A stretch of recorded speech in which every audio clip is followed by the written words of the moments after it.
Boa noite a todos e todas.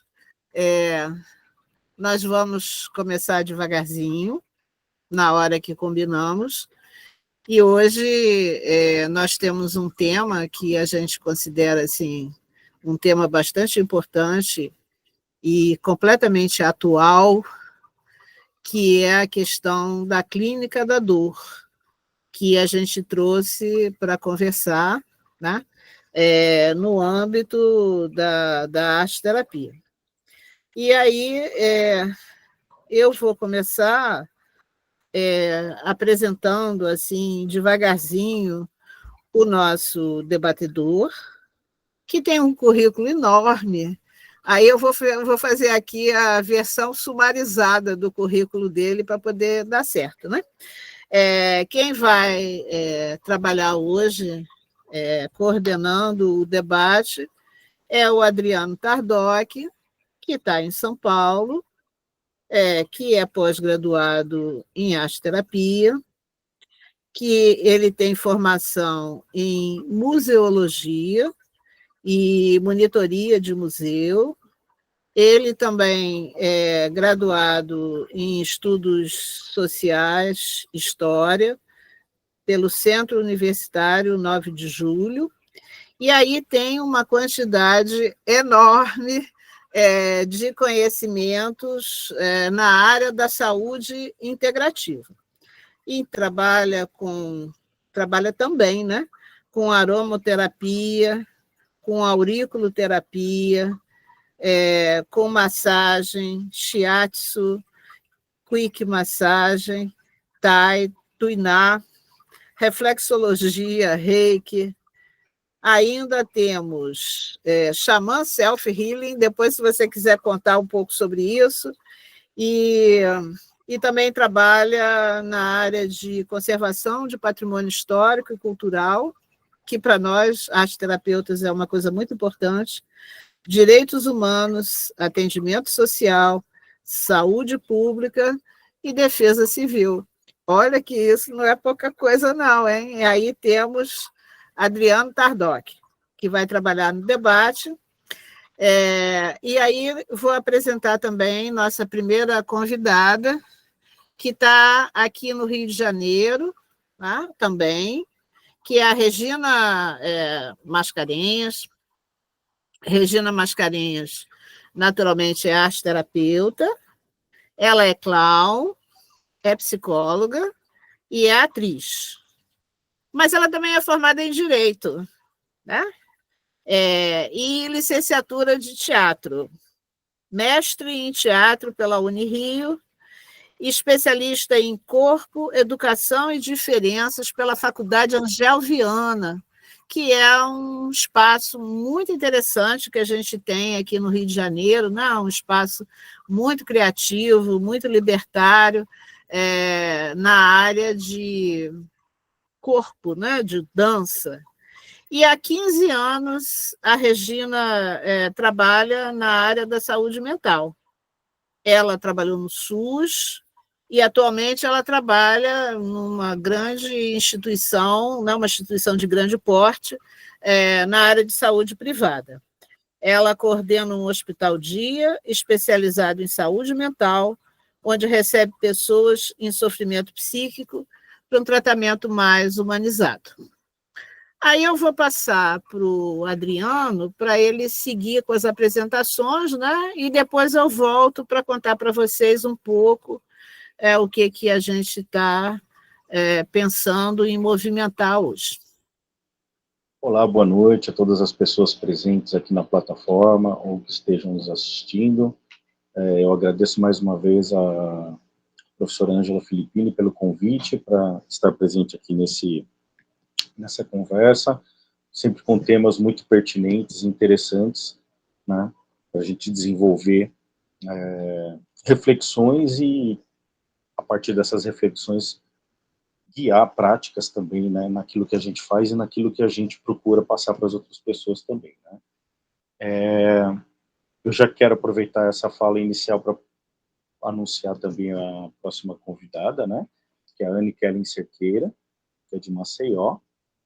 Ela é educadora social, bibliotecária em formação, contadora de histórias, arte-terapeuta em constante construção, professora de danças ciganas, com um olhar para a promoção do envelhecimento ativo. Ela também trabalha com educação popular em saúde, que ela tem como paixão, né? E também é ativista pelos direitos humanos, né? Essa é a nossa convidada.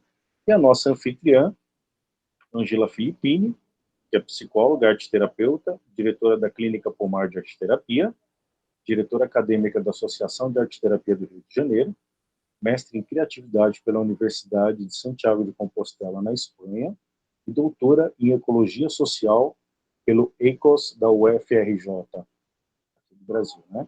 E ela é especialista em gerontologia, pela Sociedade Brasileira de Geriatria e Gerontologia. Então, essa é a Ângela, nossa anfitriã, que vai conduzir, então, Então, a gente vai começar compartilhando com vocês, né? Porque nós escolhemos esse tema. Então, talvez a gente possa começar contando, né, uma informação que o Ministério da Saúde gosta de contar também, que 40% da população brasileira tem dor crônica. 40%, gente, é um bocado de coisa. E os que não têm dor crônica, né, tem uma dorzinha aqui ou ali. Então, nós estamos falando de um assunto que, na realidade, creio que ocasionalmente ou frequentemente visita todos os corpos presentes, né? Aqui no Rio de Janeiro, nós tivemos por muitos anos um contador de histórias excepcionalmente bom, que na realidade não era carioca, era do Acre, mas ele estava muito bem obrigado aqui, e ele se chamava Gregório, e ele gostava de falar que todos nós somos narradores. Tem um hífen aí no meio dessa história, porque todos nós temos dores para narrar. Então, para além dos joelhos, das colunas, das lombares, a gente tem outras dores que a gente vai incluir para além dessa estatística dos 40% das dores crônicas, né? Porque nós somos os narradores da nossa biografia. E em todas as biografias, com certeza, há também dores de outra ordem para narrar. Então, a gente vai começar trazendo para as nossas convidadas, né, e para o debatedor, uma questão, na medida que o nosso público-alvo preferencialmente é de arte-terapeutas, embora as outras profissões sejam bem-vindas, é que, no contexto da clínica da dor, como a arte-terapia é percebida. A gente poderia botar assim um parêntese ou mais aspas e dizer assim: será que a arte-terapia é percebida no contexto da clínica da dor como sendo uma prática terapêutica que tem contribuições efetivas para dar? Será que nós nos fazemos conhecer? Será que nós contamos para as pessoas o que nós podemos contribuir? Né? Então, Adriano, está dada a largada para o nosso percurso. Vamos lá. Agora é contigo. Está dada a largada, então, essa questão muito importante. Eu já quero, de imediato, chamar, então, a Regina para falar a respeito dessa questão, né? Por favor, Regina. Oi, bom dia, não ia, Jesus? Boa noite. Não, aqui, mais uma vez, a minha experiência é dentro da saúde mental, né? Dentro de hospitais de psiquiatria, né? Do SUS e hospitais de psiquiatria. Não, ela não é percebida. Ela não é percebida. A gente tem que ir lá e cavar. Ela não é percebida. E quando ela é percebida, porque a gente foi lá, insistiu, lutou, suou para dizer que a gente é importante, e isso cansa, né? Porque um médico não precisa dizer que é importante, o psicólogo até precisa, assim, o enfermeiro, mas a gente tem que falar que é importante, o que para a gente é óbvio. quando a gente consegue ser visto, mesmo assim, a gente meu Deus, parece que, o que vocês fazem mesmo? Isso quando não chamam de TO. Então, assim, é muito, é doloroso, assim, né? Assim, é bom, as minhas respostas sempre são atravessadas pela saúde mental, né? Porque a gente sempre fala em dor, a dor, eu estava conversando com a Ângela um pouco antes, já, a dor, quando a gente pensa em dor, a gente pensa em lugar, né? Onde dói, né?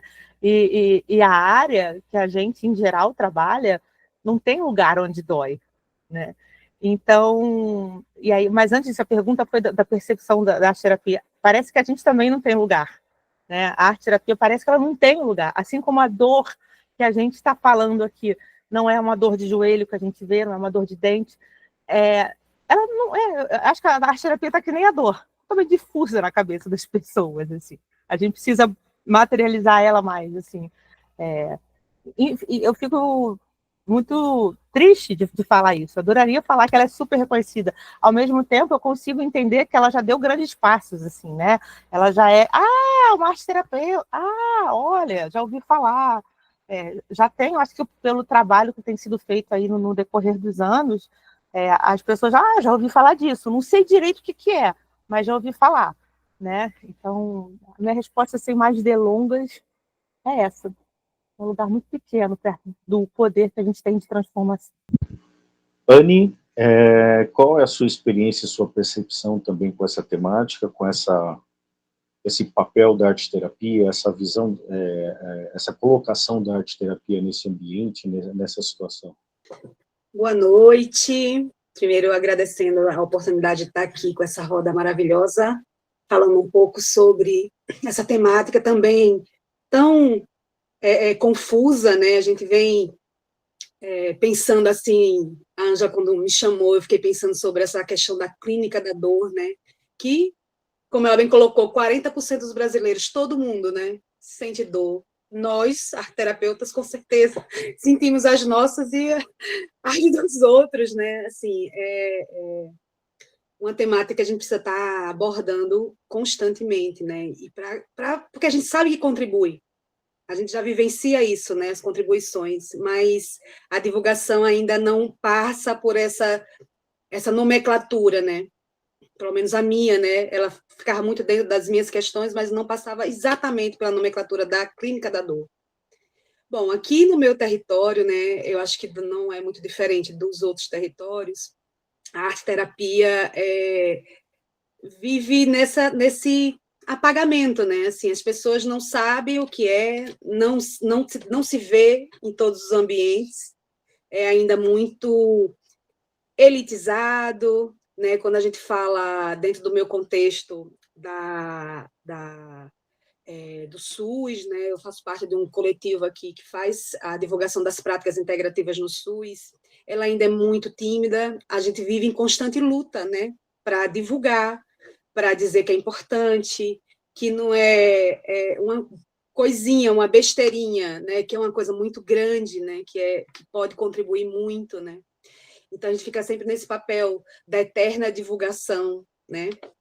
Eu acho que a arte-terapia ela tem um desafio, né, muito grande dentro desse contexto da clínica da dor, né, de se colocar enquanto protagonista também, né, porque o que eu vejo nessa minha experiência mesmo com a dança dentro das práticas integrativas, nesse coletivo que eu faço parte, como ela vem sendo assim trazida de forma prazerosa, né, para as pessoas que participam, né? Eu vejo que as pessoas buscam cada vez mais, né? Depois da pandemia, então, veio uma busca por vivências coletivas, sociais, sensíveis, poéticas, as pessoas buscando, né?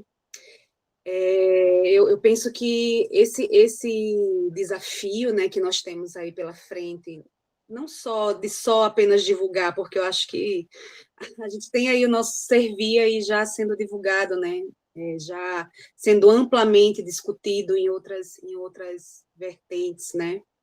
Eu acho que agora o desafio é a gente se colocar enquanto prática realmente efetiva, né, de trabalho, de construção de trabalho para a melhoria das pessoas que sentem dor, né?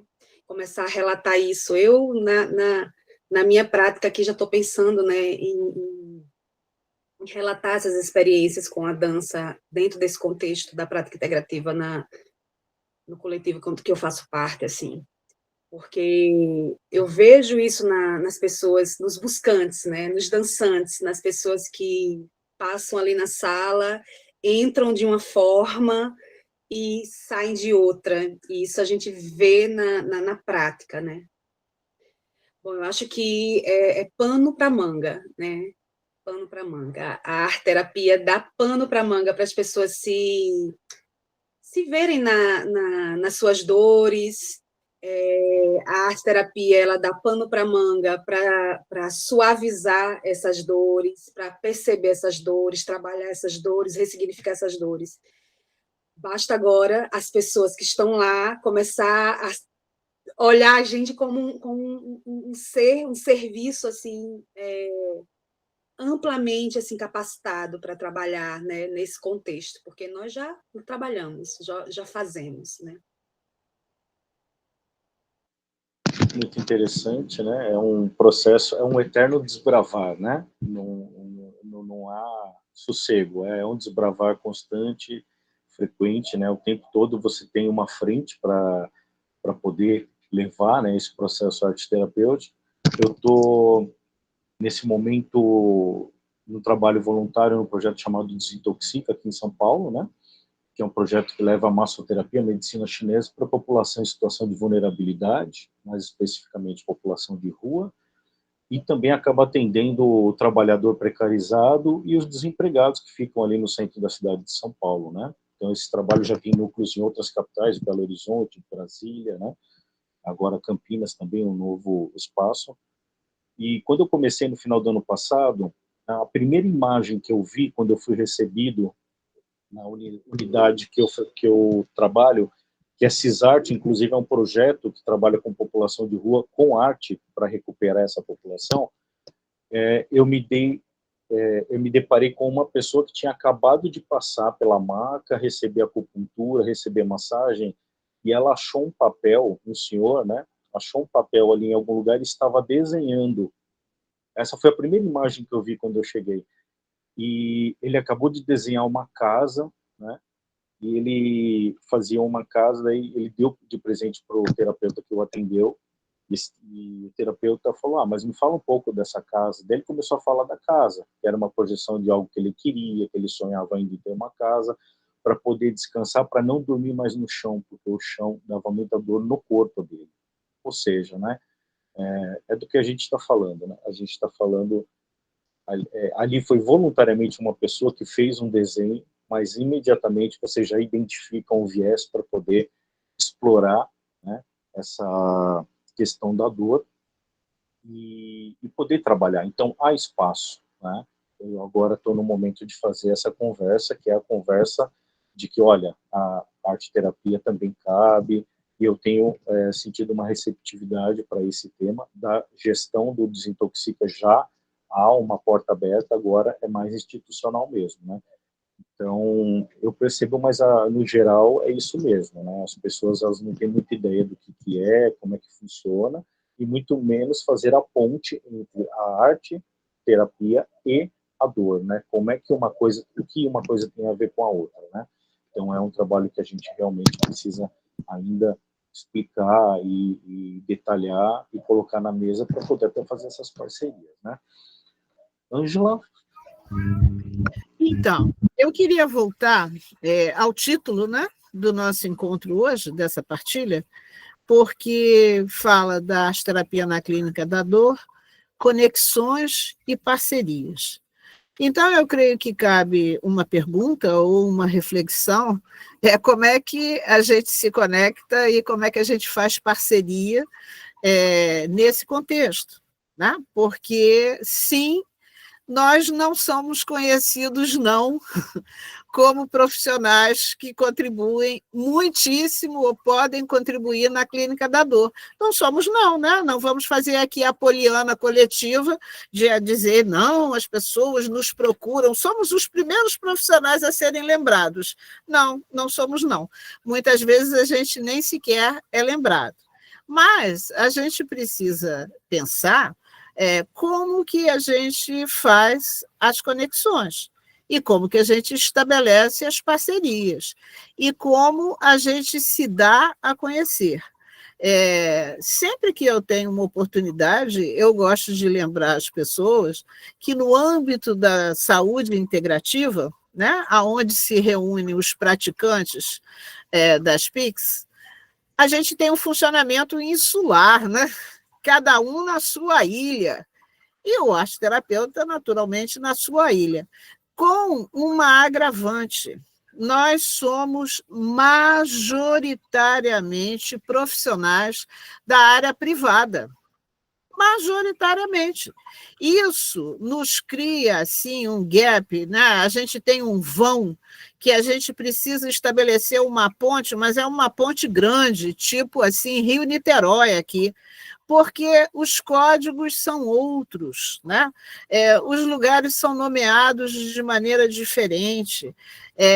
Até existem questões assim que as pessoas não sabem nem que nome vão nos dar nos documentos oficiais e governamentais para contar que se fez alguma coisa. Tão poucos nós somos, né? E tão pouco conhecido é o nosso trabalho. Agora, não dá para a gente lamentar e não fazer nada. O nosso trabalho é importantíssimo, é extremamente produtivo, e a gente precisa ocupar um espaço, sejam públicos ou sejam privados, né? Quando o Adriano fala da questão da população de rua, nós aqui no Rio tivemos, né, algumas intervenções com a população de rua, e é extremamente difícil.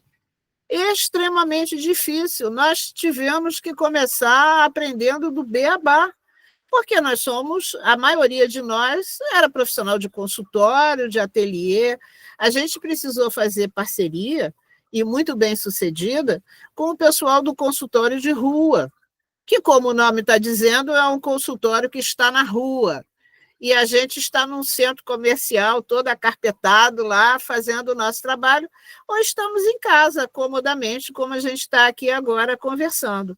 Então, a gente precisa, sim, fazer parcerias, a gente precisa, sim, fazer conexões, e a gente também, acho que fazer pesquisa e estudar um pouco ajuda bastante, né?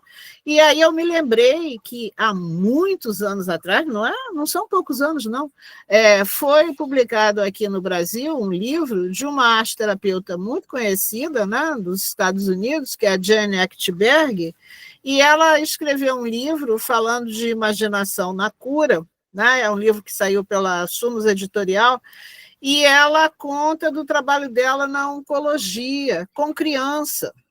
E oncologia é um lugar de dor, né, é um lugar de dor constante e vários tipos de dores. A dor física, a dor emocional, né? A dor de quem está vendo aquela pessoa, aquela criança adoecer, e como o trabalho de arte-terapia era útil, maravilhoso com aquelas crianças.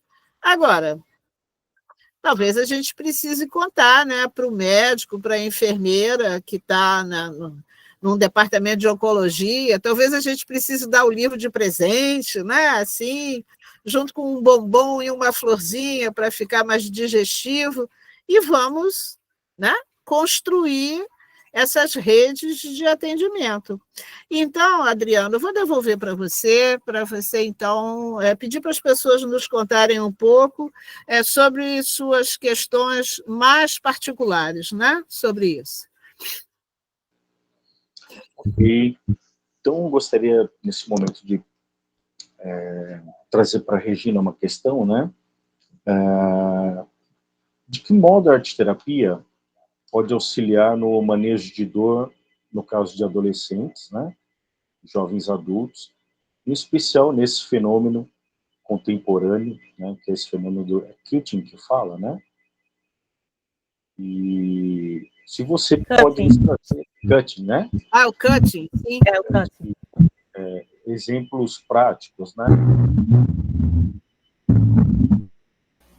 Pronto, oi. Boa noite de novo. Eu esqueci de agradecer a Ângela, só agradecendo. Então, deixa eu explicar um pouco o meu contexto, pegando um pouquinho do que a Ângela falou. Eu também fiquei um tempinho no SUS. Só para pontuar, eu fiquei um tempinho no SUS como oficineira. Isso quer dizer que eu não ganhava como uma pessoa a remuneração de segundo grau, mas conheço, eu acho que no Rio de Janeiro eu conheço 2 arteterapeutas do SUS. Não sei se existe mais, eu conheço 2, tá? Agora o contexto que eu vou falar é de clínica particular, como a Mônica falou. Como a Ângela falou. Então, vamos lá, dor é dor, né? Quando você está sentindo a dor é enorme. Mas na área que eu trabalho, que é a área de internação, que, em geral, quando você é internado, a internação, pelo menos o entendimento que eu tenho, e as clínicas que eu trabalho, que eu já trabalhei, é óbvio que você tem desvios daí dessa conduta, mas em geral é assim, a internação ela serve para estabilizar o sujeito, ela não cura nada, tá? Mas então, ela está ali para estabilizar, mas é ali que eu estou trabalhando, né? É ali, ou então a pessoa acabou de sair dali, hoje, atualmente eu estou no hospital dia, que é o lugar que a pessoa sai da internação, e a ideia é que ela faça um tratamento por um tempo no hospital dia, depois que ela possa voltar à vida dela. No hospital dia você vai, passa o dia e vai embora, dependendo da gravidade, você fica os 5 dias, ou 2, ou 3 vezes por semana. Enfim, aí o que é esse fenômeno do cutting, né? Assim, de uma forma muito rápida, né? Muitos adolescentes, isso acontece com jovens adultos também, se cortam, é o famoso se corta, né? O nome cutting é um nome que se fala, mas assim, acho que para você não falar a palavra se cortar. Mas há muito, não sei se vocês já viram, ouviram, ou tem alguém na família, né? Aí vai dar um corte, vai desde aquela pessoa que fica assim, sabe, mexendo toda hora naquela, né, desde desse pequeno vício até aquela pessoa que efetivamente se corta. E aí você vai perguntar, você se corta para morrer? Não. Óbvio que de vez em quando o cálculo pode dar errado e você morre, e isso acontece. Aí que entra, você se corta para diminuir a dor. Essas pessoas, o que acontece? Elas estão num sofrimento assim, tão grande, e atualmente os adolescentes e jovens adultos hoje, eles ficam tão desesperados que eles não conseguem, porque o que acontece? É uma dor, uma dor difusa, é uma dor que engole eles, né? E aí vai dando uma angústia, e eles têm uma necessidade de o que é isso? Que dor é essa? Que nome que eu dou para isso? E aí eu acho que aí que a arte-terapia ela entra, né? Ela não finaliza com a dor, mas ela faz com que você consiga localizar. Não sei se essa palavra mais técnica como arte-terapeuta para falar, mas assim, ele consegue materializar. A gente faz isso, a gente materializa as coisas. A gente não faz só isso, né? Nosso trabalho é muito mais profundo do que isso, mas a gente faz através de, em geral, materializações, porque, vamos lá, a gente pode fazer o teatro, que é uma coisa que eu faço muito, a dança, mas a gente pega, a gente faz com que fique visível aquilo, né? Aquela angústia, aquela questão. E aí, eu posso dar alguns exemplos, óbvio, dando umas adaptadas, né, para não quebrar o sigilo da pessoa, mas eu tenho tenho uma adolescente que eu atendo há muito tempo, né, que eu a conheci numa das 4 internações que ela teve, desde 13 anos, hoje ela está com 20 e pouco, e ela se cortava, e os pais desesperados, muitas vezes os pais, eles não querem entender isso, ou não conseguem, e o adolescente não mostra. E eu me lembro que essa paciente é um caso para mim muito assim, marcante, porque ela queria se pintar, ela queria pintar várias cicatrizes dela, né? E a gente fez como ela foi internada várias vezes, depois ela foi para o hospital dia, hoje em dia ela continua comigo, os médicos, sabe por que ela veio para mim? meus médicos falavam assim, Regina, fica com fulana. Mas por quê? Porque fulana só sabe falar em cor. Ela não consegue dizer o que está sentindo, ela fica falando, não, mas eu tô meio azul, não, mas meu arco-íris, não sei o quê. Eu não entendo o que essa menina fala, Regina. Aí eu falei, não, manda para cá. Eu tenho uma médica que até hoje fala, você tá até hoje com aquela fulana que falava em cores? Eu falei, tô. Ela tá bem? Tá, dentro do possível que ela pode dar, ela tá. Então, assim, eu acho que eu tô vendo vocês todos falarem a estrutura de saúde, porque o que acontece? O arte-terapeuta, ele de alguma forma, aliás, de várias formas, a gente mostra que o sistema de saúde não está legal. E eu não estou falando do sistema de saúde público ou privado, do sistema de saúde como um todo. A estrutura do cuidar não está lá, essas coisas. Então, o nosso trabalho, ele tem um quê de artesania, ele tem um quê de cuidado, de olhar, e aí dá certo não porque nós somos mágicos, dá certo porque a gente olha, a gente cuida, e não é de uma forma tão industrial. E olha que eu estou falando de um ambiente onde às vezes eu tenho muita gente comigo. É óbvio que o trabalho que eu faço numa internação não é o mesmo trabalho que eu vou fazer se eu não tiver numa internação, porque eu estou sobre uma pressão muito grande, uma dor muito grande, uma angústia. Eu estou nesse lugar que as pessoas estão muito angustiadas. Então, eu tenho que passar todas essas barreiras do isso não funciona, isso não vai ficar bem, para que é isso? O médico chegou, então não precisa de arte-terapia, vai lá. E aí, a gente vai vendo que os pacientes, eles... Assim, você tem vários exemplos, mas assim, se eu contasse muito todos, eu estaria, né, falando da pessoa, mas tem pessoas que elas chegam para mim, porque não tem aquela coisa assim, oi, vou fazer a minha dor. Não, isso não existe arte terapia, não é assim, né? Mas ela vai ali, ela começa a pintar. Aí como é que eu trabalho lá na internação? Agora eu não estou nem trabalhando, eu estou no Hospital Dia, num outro lugar, né? No lugar da coordenação. Mas quando eu fiquei muito tempo na internação trabalhando como arte terapeuta, eu primeiro deixava o paciente escolher, né? É um ambiente que eu tenho algumas limitações até de materiais, né? Por questões de segurança. Porque você imagina, como é que eu vou dar uma tesoura em um lápis para uma pessoa que se corta, né? Então eu tinha que adaptar algumas coisas. E aí, quando a pessoa não queria nenhum material, eu ia vendo o que ela gostava, e a partir do que ela gostava, ela aos poucos ia materializando aquela dor.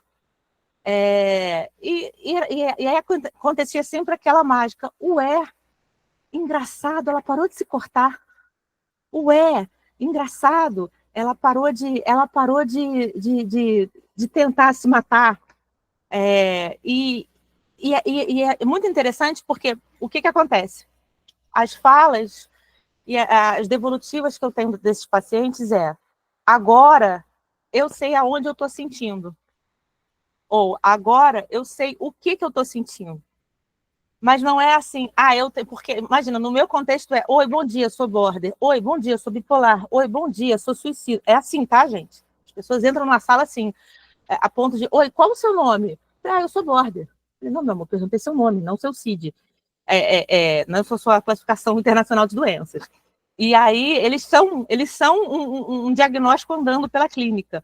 E aí você é aquela pedra no sapato que fala, não, peraí, aqui você não é isso. Você pode ser lá para o médico, ok. Mas aqui você não é isso. E aí essa tal da localização da dor, que na verdade a gente não está localizando, a gente não está dizendo, oi, está aqui. Mas a gente dá essa sensação que toda essa energia, tudo isso, toda essa angústia que eles não conseguem sentir, eles fazem assim, Então, acho que assim, para esse caso, que é um caso que eu vejo constantemente, que realmente ele é extremamente angustiante, porque você lida com dores, quando eles estão ali, é tudo muito profundo. Você estava falando um pouco do consultório de rua aí, Ângela, e do trabalho na rua, também é muito intenso, né? Ele está sofrendo a coisa eu tô sem chão para dormir, aquilo também é ali, está no corpo dele, né? Na saúde mental, está no corpo dele, muitas vezes com cutting, mas o que o arte-terapeuta faz é conseguir fazer isso fora do corpo dele. Ele consegue botar fora do corpo. eu acho que quando você bota fora do corpo, nessas situações tão, no contexto que eu trabalho, ele consegue aliviar. E estou falando num trabalho, óbvio que tem um trabalho para ser continuado ali, mas nesse lugar, né, do risco ali, da sua vida estar correndo risco naquele momento, e aí você ganha um pouco de ar, um pouco de saúde para conseguir falar, um pouco de saúde para conseguir melhorar, e você ganha ar para respirar. Enfim, desse exemplo que eu dei dessa menina, a gente acabou, ela tinha tantas, mas tantas aqui no braço, né? Ela tinha tantas marcas aqui, as marcas de queloides nos 2 braços, muitos, o corpo todo dela, cheio de grandes queloides. E até no final do processo, ela fez uma exposição onde ela pintou cada queloide de uma cor. Isso assim, gente, final de um processo de anos de tratamento com arte-terapia e com muita coisa, e sim, com médicos, sim, com medicamento, né? Ela fez, carimbos, né? É muito forte, né, o trabalho dela. Assim. Ela não é artista e tudo, mas ela fez isso em consultório, acabou fazendo uma exposição na faculdade que ela está fazendo, com muito esforço, óbvio, porque é uma pessoa que ainda é fragilizada, mas isso me marcou muito porque ela pegou uma coisa que já estava materializada no corpo dela e conseguiu olhar para aquilo ali e refazer. Né? Esse é o caso de uma menina que eu estou falando, mas eu também estou falando de várias pessoas que elas só... porque também tem muito uma coisa dentro desse universo que é duro, que é muito do CID, do que é isso, o que você vai, quando é que você vai sair, quando é que vai ter alta. E quando você faz alguma coisa, tem muito uma necessidade de o que é isso? Interpreta para mim, isso quer dizer o quê? Eu fiz uma casa, quer dizer que eu quero uma casa, quer dizer que eu não estou não sei o quê, quer dizer que eu estou... Eu falei, gente, isso aqui não é um teste de Rorschach, nem aquele, como é que é? Tree House, não sei, eu esqueci aquele... a gente não está... Aquilo é legal também, mas aqui a gente está em outro lugar, a gente está no processo do fazer, né? Então, assim... é muito engraçado que, no contexto que eu trabalho, o arte-terapeuta geralmente é procurado quando nada deu certo antes. Não deu certo com o médico, não deu certo com a medicação, não deu certo com a enfermagem, não deu certo. Pô, vamos tentar, Regina? Vamos tentar arte-terapeuta? Às vezes esse maluco aí consegue alguma coisa. Aí, o arte-terapeuta vai. E ele leva, em vez de levar um papelzinho, ele leva um lápis, ele leva um giz, né? E aí ele faz, óbvio que a gente estuda para isso, a gente sabe a potência de cada material, a gente em si, cada um de nós tem uma intimidade maior com uma técnica expressiva. A minha, por exemplo, é o teatro, que eu amo. Você chega lá e você faz uma coisa que é óbvio que estudar é bom. Você faz uma coisa que para mim, é o que está faltando na saúde. Você olha. Oi, o que você tem para me oferecer aqui, meu amor? Você olha. Não precisa, óbvio que é bom você ser um bom terapeuta, é óbvio que é bom estudar, ter experiência, a gente está aqui debatendo, mas você olha e dá atenção. Que, na verdade, deveria ser o básico de qualquer pessoa que trabalha com cuidado. E aí, a gente começa a entrar numa outra parte. A gente tem tempo para cuidar?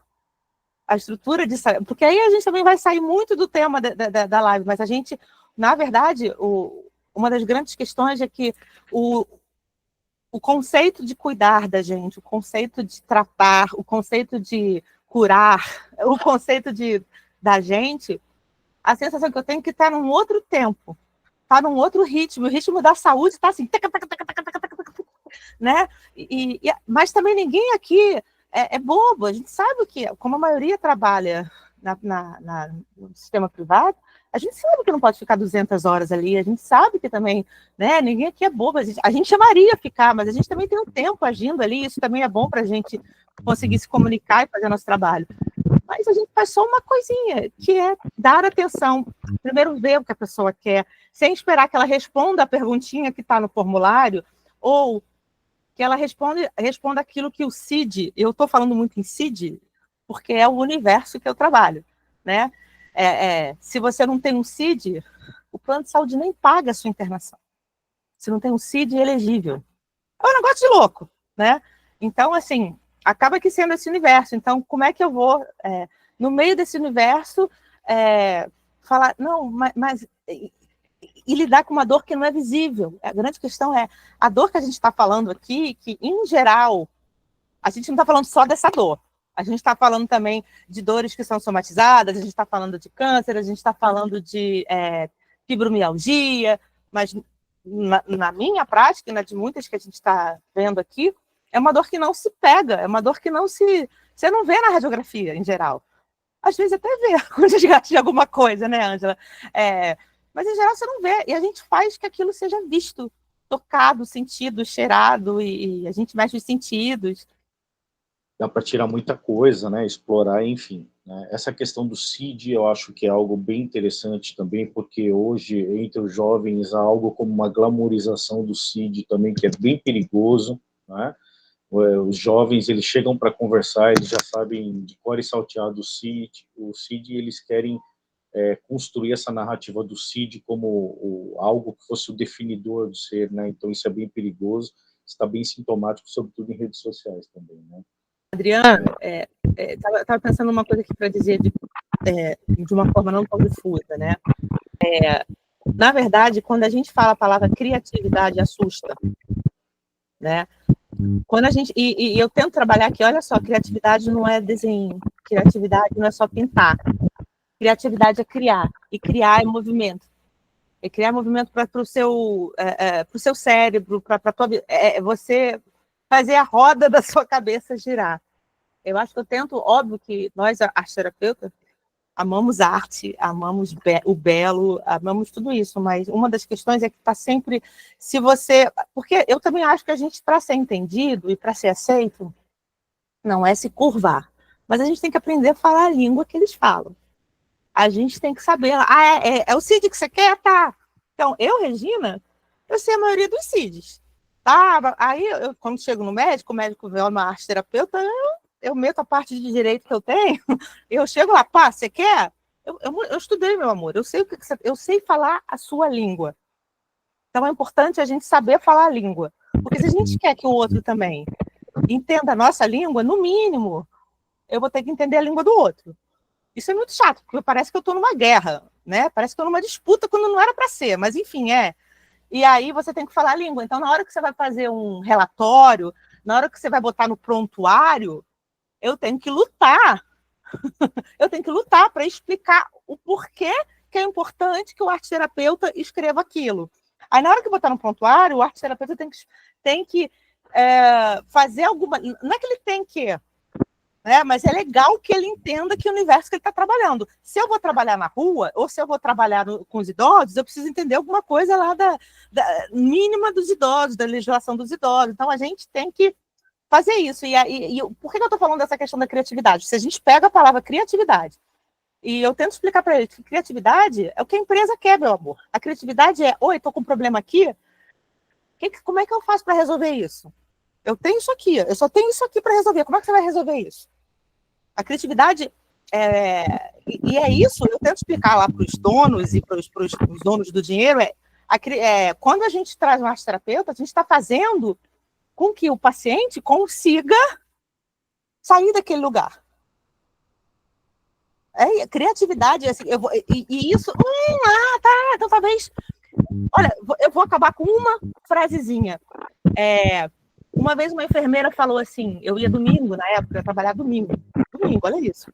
Ela virou assim, você não vem mais domingo, não? Eu falei, não, tô cansada, já não aguento mais. Sabe o que é, Regina? Porque quando você vem, a gente dá menos Rivotril. É tão bom, eu não sei porquê, mas a gente dá menos Rivotril quando você vem. Ela não entendia que quando os pacientes estavam comigo, não que eu seja rainha, é só porque eu fazia o básico, nossa, não tinha tanta ansiedade, não tinha tanta gente tentando se matar. Por quê, né? Acho que a gente aqui sabe responder. Eles não.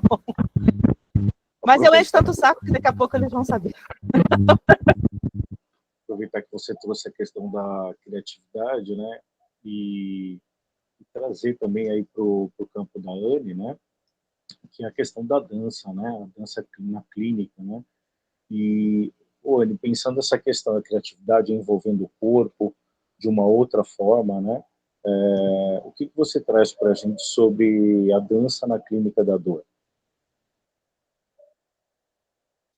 Eu estava aqui analisando, né, pensando no meu contexto, né? Hoje eu estou num contexto assim muito interessante dentro da universidade, tanto fazendo essa parte extensionista, né, com essa frente da educação popular, da dança enquanto uma prática integrativa sendo divulgada dentro desse contexto, né? Eu hoje, né, dou a minha aula, a minha prática de dança dentro de um projeto do Núcleo de Saúde Pública da Universidade Federal de Alagoas, né, dentro da Universidade do Bloco de Medicina. Eu estou lá dentro do Bloco de Medicina, e lá nós temos uma sala de cuidados, e essa sala de cuidados tem várias práticas, e a dança ela entra como uma prática também. E o interessante é que as pessoas que acompanham, que a gente vai sendo acompanhada pela sala, elas vêm dos outros cursos, né? E elas vêm, muitas vezes, direcionada pelo professor, pelas coordenações, ou passou pela sala em alguma prática, e aí, a partir daquela prática, ela foi encaminhada para fazer dança.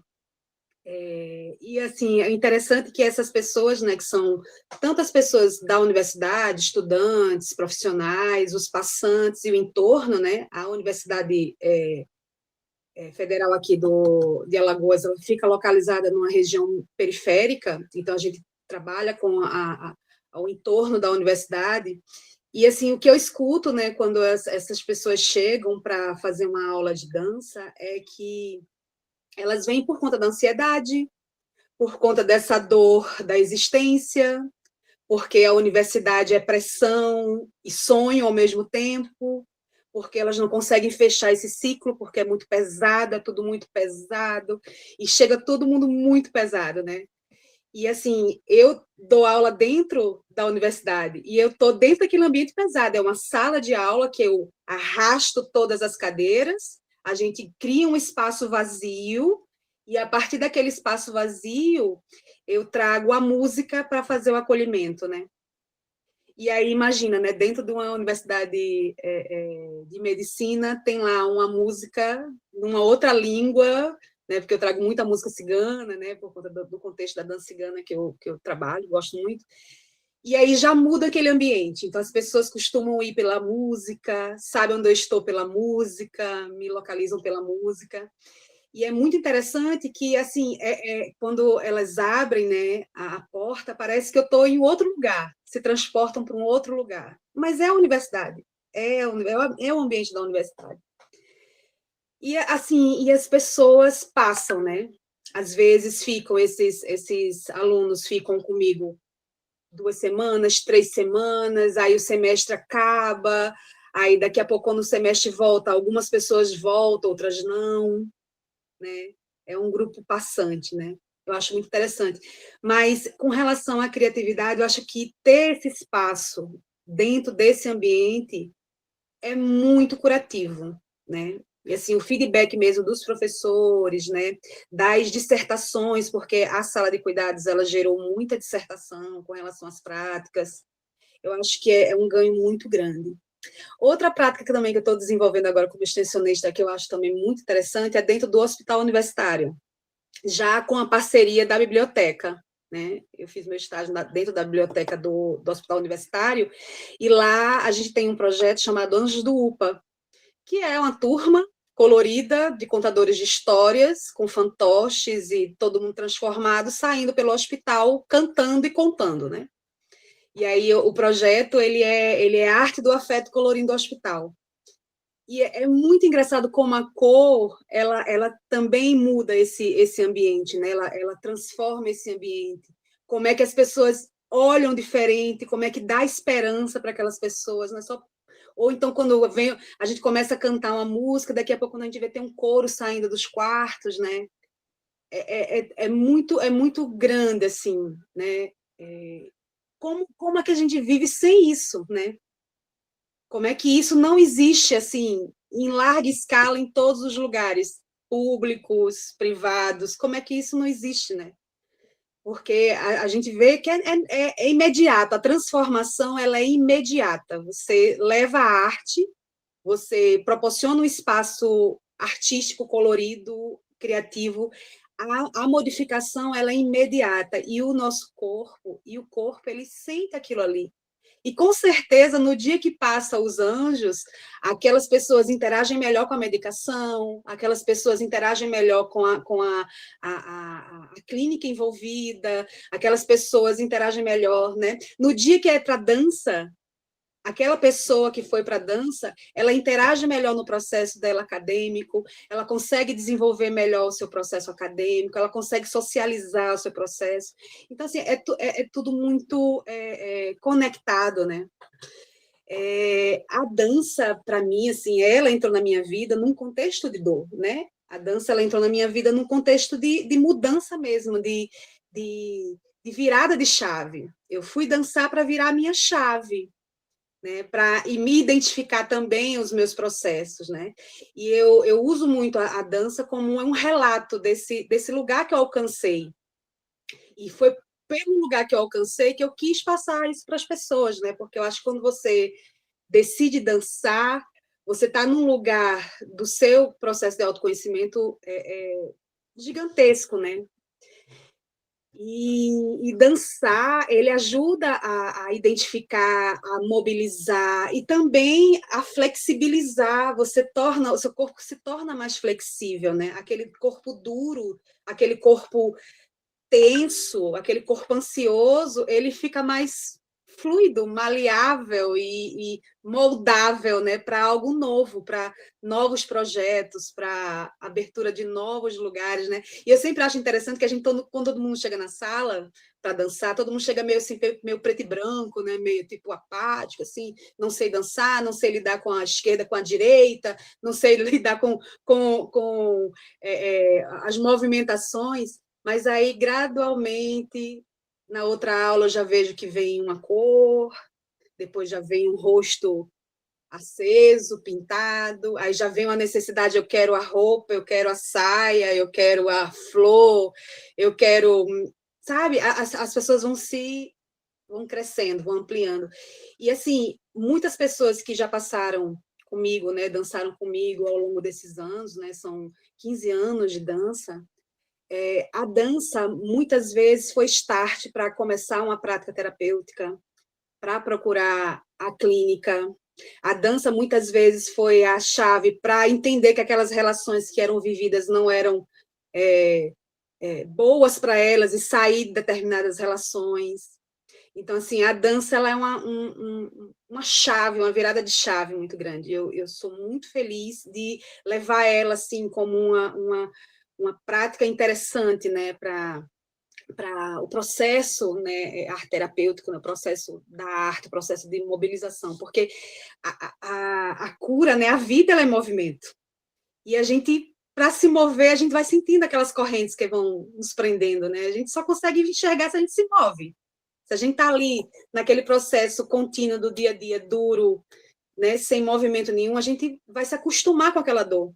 Porque, por incrível que pareça, a gente se acostuma, né? E aí, quando a gente dança, quando a gente movimenta, aí a gente sente. E localiza. E dá nome. E começa a entender, eu preciso. E aí você chegar nesse lugar, assim, é um ganho para o autoconhecimento muito grande, assim. Eu acho que a dança ela contribui demais, né? Tanto no contexto da redução do estresse, na mobilidade, na flexibilidade, na autoestima, na socialização, na promoção da socialização, porque você vai estar ali com outras pessoas, compartilhando, né? Muitas vezes ou de frente para um espelho se vendo, ou de frente para outra pessoa se vendo. Então, a dança ela tem assim um potencial gigantesco, né, para mobilização. Muito bom.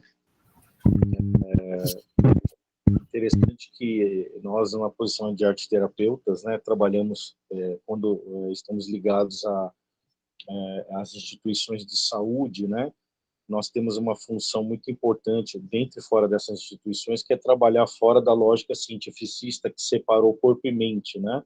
Nós temos que trazer de volta, né, essa interação corpo e mente, né, a lógica médica, a lógica científica que fez essa cisão, ela se mostra cada vez mais ineficiente, né, e nós temos um papel muito importante com a criatividade como elo entre esse corpo e essa mente que estão aí, né, no mundo, com as suas dores e também com a sua capacidade de regeneração a partir da criatividade, a partir de referências, né?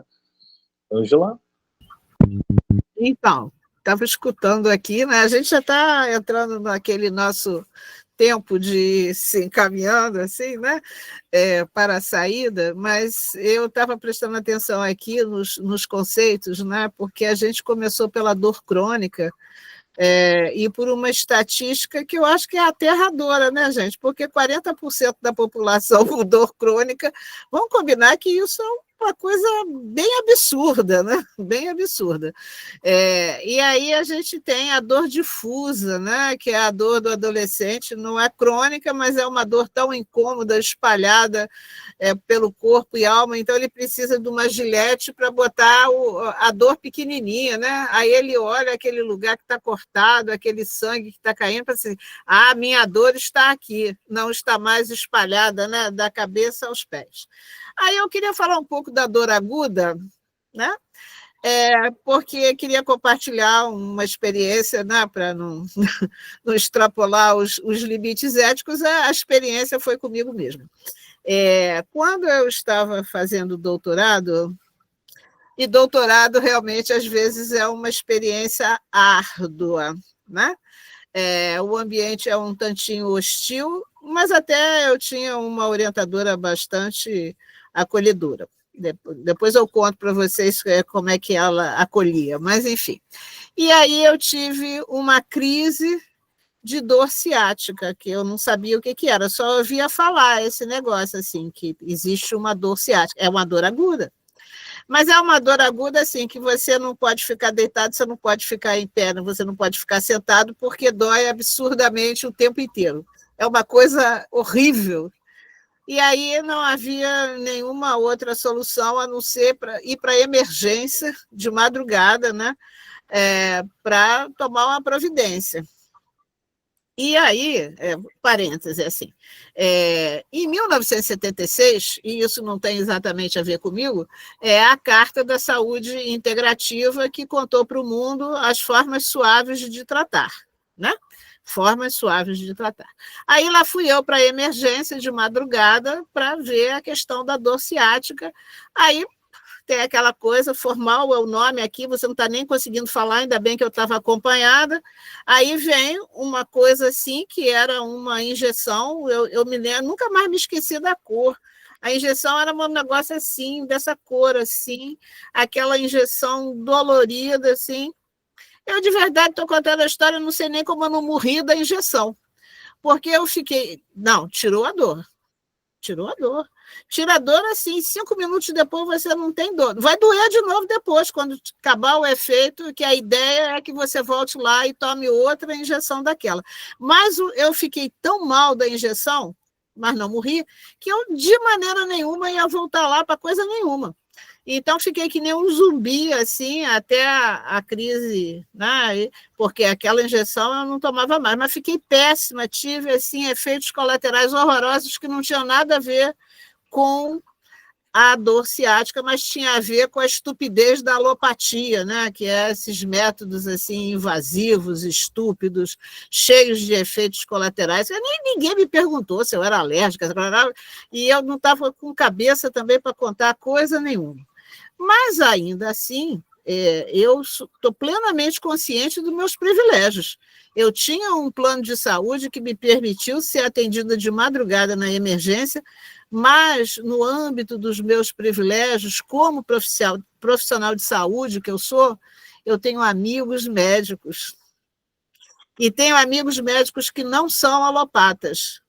E aí essas pessoas me ajudaram a sair dessa ciranda e dessas injeções com outras providências, e eu estou aqui contando essa história. Isso foi um episódio assim único, felizmente. Agora eu pergunto, E quem não tem um bom plano de saúde, quem não tem amigos médicos que são homeopatas, né? Se tiver uma crise dessa, faz como?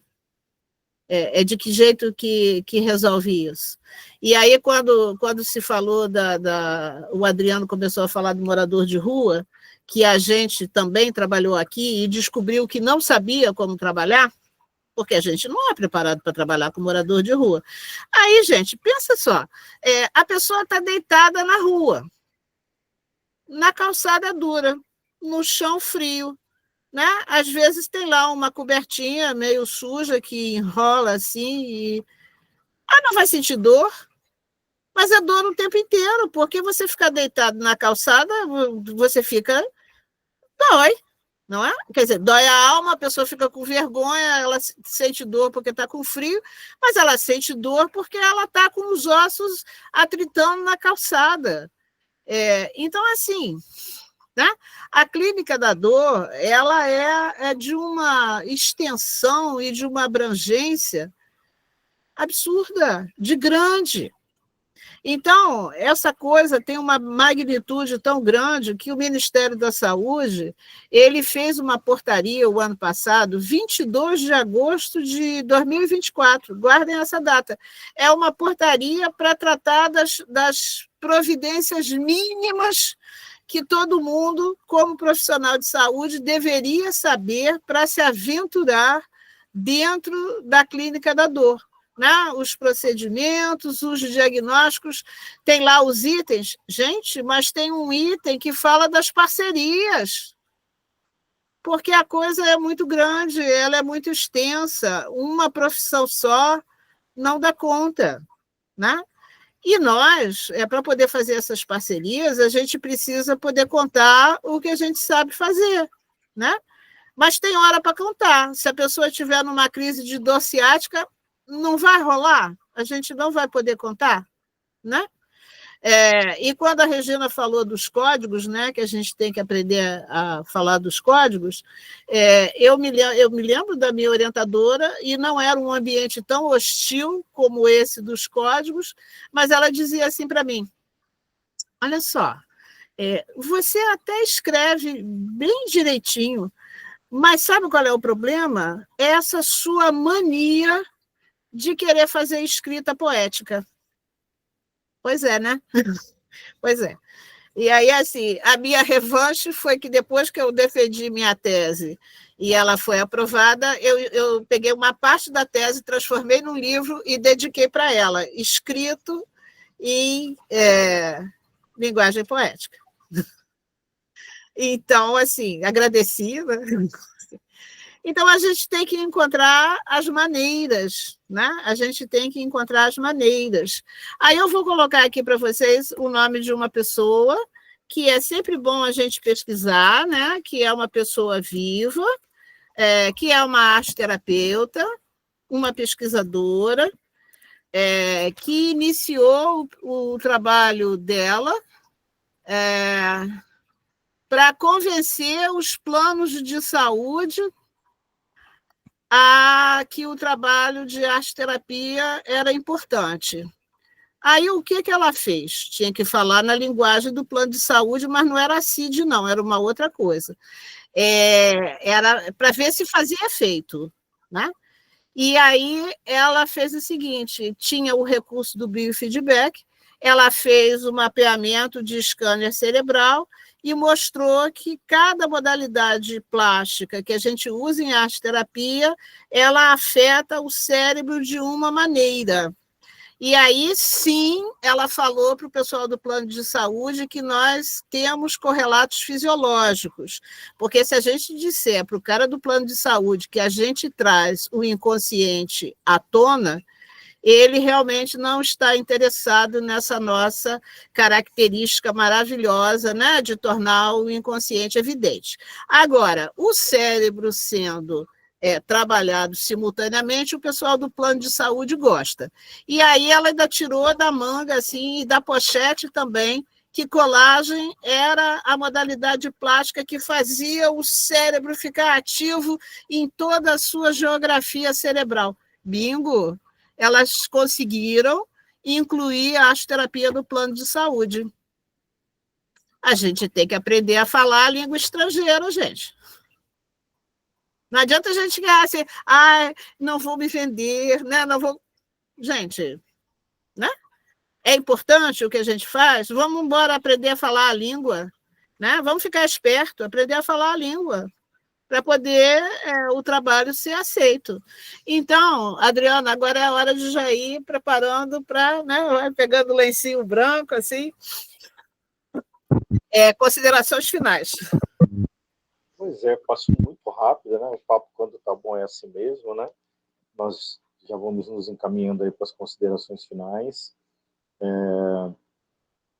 Já quero agradecer de antemão a participação das nossas convidadas, a participação das pessoas que até agora estiveram com a gente aqui, professora Ângela, e eu quero começar então com a Anne. Anne, o que você gostaria de trazer de considerações finais aí, fazer suas colocações para a gente concluir essas falas, essa conversa com essa temática?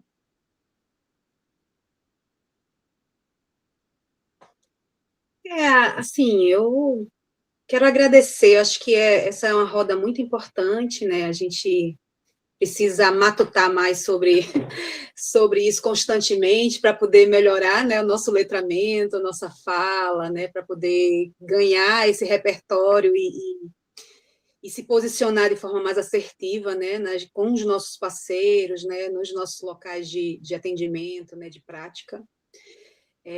Dizer que, assim, olhar para isso, né? Olhar para isso e ver o nosso trabalho como algo relevante dentro desse contexto é muito animador também, né? Ainda mais animador, porque a gente sabe que a gente faz muita coisa, né? E a gente quer trazer muita coisa, mas focar nisso, né? Quando eu estava conversando com a Ângela, né, para a gente tecer esse momento, né, eu pensei nas pessoas que vieram me procurando e dos problemas que chegavam, né? E aí eu fiz um roteirinho, né? Aí eu quero contar para vocês como é que eu estava trabalhando esse roteirinho, né? Fibromialgia, muitas mulheres, né, com fibromialgia, trabalhando flexibilidade, mobilização, alongamento, sensibilização, tirando do útero o Rá, um exercício que eu faço com elas, né? Liberando. Essas mulheres se transformam. Artrite, movimentos de floreios, movimentos ondulatórios, alongamentos. Dar e receber. Abrir as mãos. Abrir o peito, abrir o corpo. Estresse. Estar em grupo. Liberar endorfina. Relaxamento. Hormônio do prazer. Bem-estar. Viver vale a pena. Viver é bom. Saúde mental. Socializar, desenvolver novos projetos, novos desafios, criar novas coreografias. É sempre uma música nova para um momento novo. Consciência corporal, movimento de percepção do corpo, coordenação motora, trabalhar à direita e esquerda. Variedade de ritmo, intensidade, o planeta inteiro, muitas músicas para ser dançada.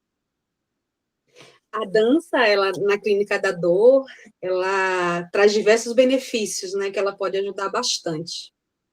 Eu estou descobrindo que a gente já faz isso há muito tempo e a dor, ela passa e despassa e vem porque a vida é movimento. E eu gosto de trabalhar com esse movimento, né?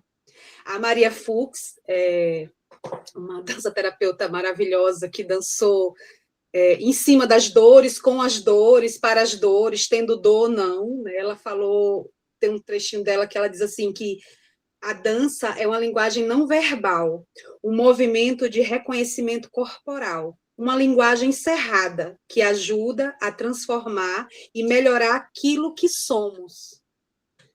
Né? Se melhorar, se ver em outra perspectiva. Eu acredito que Esses dias eu ouvi do meu orientador, eu estou fechando a tese, né, da universidade, eu ouvi do meu orientador que ele disse assim, olha, não espera que as coisas aconteçam em bloco, não, porque as coisas acontecem tudo ao mesmo tempo aqui e agora. Aqui e agora, tudo ao mesmo tempo. É uma dança. É uma dança. E de dança a gente entende, né, professor? De dança a gente entende.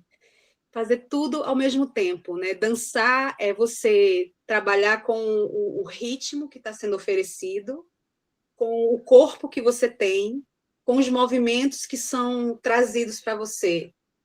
5 minutos, tudo junto ao mesmo tempo. Né? A mente fica ali focada no momento presente. É maravilhoso, né? E, assim, eu espero que as pessoas tenham acesso. Pode falar, Ângela. É porque você não é interromper, mas fortalecer, né, na medida do possível, que você usou a palavra acreditar, né? E nós precisamos acreditar. E no congresso de arte-terapia, o último que aconteceu em Vitória, ele foi aberto, a palestra de abertura foi aberta por um arte-terapeuta que ganhou o título de honoris causa, que não é pouca coisa, não, mas não é pouca coisa mesmo. Ele ganhou o título de honoris causa porque ele acreditou e colocou a arte-terapia como disciplina dentro da faculdade de medicina e transformou as estratégias metodológicas em vídeos, grafites e histórias em quadrinho. É claro que, quando ele começou, talvez ele tenha sido julgado como uma pessoa um pouco exótica, mas ele seguiu em frente. E o ano passado, no meio do semestre passado, ele ganhou o título dele de honoris causa. Então, é isso, acreditar. Aquela história do esperançar, né, que eu sei que você gosta muito, é isso. Né? Acredita e vai esperançando que a gente chega. É isso, seguir esperançando, acreditando e dançando, que as coisas vão acontecendo, se modificando, né? Muito obrigada por essa roda, gente. É sempre muito enriquecedor. Regina, considerações finais, para a gente fechar aí nossa conversa. Na verdade, essa roda é tema para mim para congresso. Vamos lá, sair daqui para o tema do próximo congresso, assim. Estava na fala da Ana, eu estava lembrando também da NR1, que, para quem não sabe, é uma nova norma aí que tem que tratar da saúde mental do trabalhador, né? Então, entra também aí no que a gente está falando de dor. Então, essa instrumentalização que a gente tem que ter para falar a língua, porque, na verdade, isso também vai fazer com que a gente consiga trabalhar melhor, né? E isso é importante, a gente também quer viver disso, a gente quer ganhar dinheiro com isso, ter uma vida digna com o que a gente escolheu, né, para trabalhar. E eu não sou uma pessoa tão organizada assim para falar, eu sou meio caótica, mas enfim, agradeço também. Eu vi ali que a Shirley Alegre estava falando aqui, que trabalha no CAPS, com arte terapia. É bom ouvir que tem pessoas que trabalham contratadas com arte terapia na saúde mental. E a Ângela, quando eu me formei, sei lá, 17, 18 anos atrás, ela virou para mim, um pouco depois que eu fui procurar ela, eu tive algum problema, fazer uma supervisão, ela me falou: se você for desistir, porque né, eles não sabem o que a gente faz, aí ninguém aqui estava trabalhando, né? Então, isso você me falou, sei lá, você falou alguma coisa mais ou menos assim, tá? Você tem 18 anos, né? Então, assim, cansa de vez em quando, mas é isso, a gente vai continua andando, né? Porque a gente, quando entrou, já sabia que não ia ser fácil. Mas tá até mais fácil, não? Porque tem uma galera caminhando aí. É isso, gente. Muito obrigada, Ângela, Adriano, Ana, Anne, todo mundo que está aqui, tá bom? Obrigadão. Agradecido, Regina, que hoje fez um esforço extra aí para poder estar aqui. Espero que seu dente não esteja doendo. Você está falando de dor, eu estou com uma dor não difusa. Aí, tá. Bem... Os finais, então. Sim, agradecer, né, esse círculo, e também eu acho que, de alguma maneira, assinalar que não é uma roda fácil, né? A gente, depois de um dia de trabalho, aí a gente vai fazer um círculo para falar de dor. Ui, ui.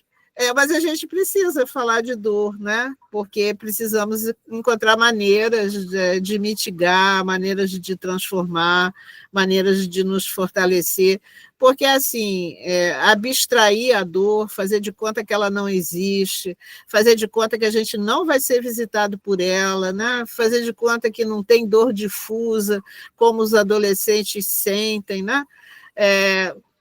Não o método da Poliana não é um método assim produtivo.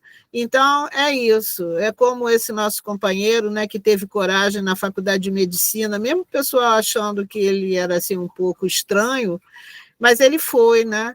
E a Ana, eu acho que quando começou a fazer dança cigana na universidade, também talvez as pessoas tenham achado um pouco exótico, e Regina, com certeza, que Regina nem falou, mas eu vou falar antes da roda terminar, é que Regina é clown, né? Imagina, uma psicóloga que também é clown, completamente irregular e transgressor, né? A pessoa é terapeuta, é psicóloga e é clown.